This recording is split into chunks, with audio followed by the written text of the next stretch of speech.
Հնչում է ահա ուժգնապես ձորում վրեժխնդրության ձայնը ահավոր քո դատաստանի, երկնելով իմ դեմ նորից մարտերի գռգիր ու պորտքում։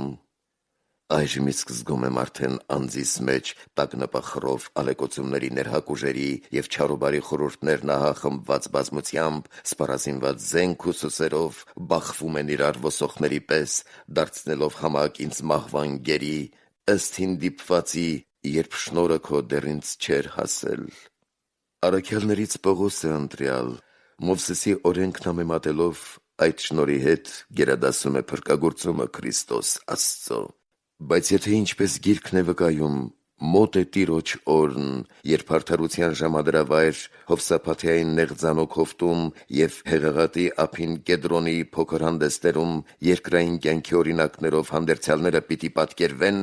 ապա ուրեմն հասել է արդեն նաև ինձ վրա դատաստանն արդար մարմնացած Աստծո, որը գտնելով ինձ վնասապարտ, իմ բազմատոկոս զանազանակերպ մեղանչումներով, որոնք ուղղախոս ամբաստաններ են, պիտի դատի ինձ ավելի սաստիկ,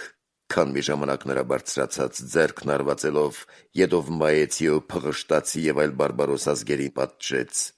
քանի որ նրանց պատուհասները կարճատև եղան, մինչդեռ պատիժն իմ ոչ սահման ունի և ոչ էլ վախճան։ Ահ, գոբ, որոգայթ անճողոպրելի, ըստ մարգարեի ու առակողի, դրանս հասած տագնապելով ինձ,